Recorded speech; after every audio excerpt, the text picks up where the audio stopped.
ፈርጉሰን አንድ ወቅት ላይ ለሁለት ሳምንት እኮ እኛ ተጫዋቾችን ዘግቶን ነበር አለ። አያናግረንም ነበር። ሁለት ሳምንት ጠያቂ ነው እንደዚህ የሚለው። ሁለት ሳምንት እንዴ! በመሃል እኮ ጨዋታዎች ነበሩን አለ። ሲያስታውስ ጊዜውን ፖርትስመዝን በኤፍኤ ካፕ ሩብ ፍጻሜ ስንገጥም ቶማስ ኩዛክ በቀይ ካርድ ወጣ። ሪዮ ፈርዲናንድ ግብ ጠባቂ ሆነ። በኦልትራፎርድ 1-0 ተሸነፍን። በዛን ዓመት ፕሪሚየር ሊግ እና ቻምፒየንስ ሊግን አሸንፈናል። ግን አሌክስ ፈርጉሰን በፖርትስመዝ ሽንፈት ምክንያት ለሁለት ሳምንት እኛ ተጫዋቾችን አላነጋገረንም፣ ዘግቶን ነበር።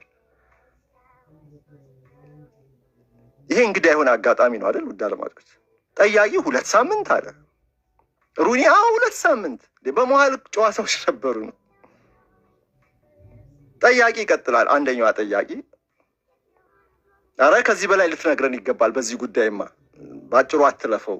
እንዴት ያንን ጊዜ አሳለፋችሁ? የቡድን ምርጫው ላይ ቲም ሴሌክሽን ላይ በጨዋታ ዕለት ገሌ ማለት አለበት እና እንዴት ነው የሚያሳውቃችሁ እናንተ የማያነጋግራችሁ ከሆነ? ሩኒ ቀጠለ። የሚሰለፉትን ተጫዋቾች ይመርጥ የነበረው በጨዋታ ዕለት ነበረ እኮ። አሰላለፉን ታዲያ ይጽፍላችሁ ነበር? እንዴት ነው የሚያወጣው ታዲያ? ሩኒ ቀጠለ። ኮሪደር ላይ እንገናኛለን፣ ግን ጭራሽ አይመለከተንም፣ አይናችንን በአይኑ አያይም። ለሁለት ሳምንት ያህል እንደዚህ ሆነ። ምክንያቱም ትሬብልን ለማሸነፍ ትልቅ አጋጣሚ እንደነበር እምነት ነበረው። በፖርትስመዝ ጨዋታ ላይ ጥሎ ማለፉን ያሳጣን ሽንፈት ስላጋጠመ ዘጋናል።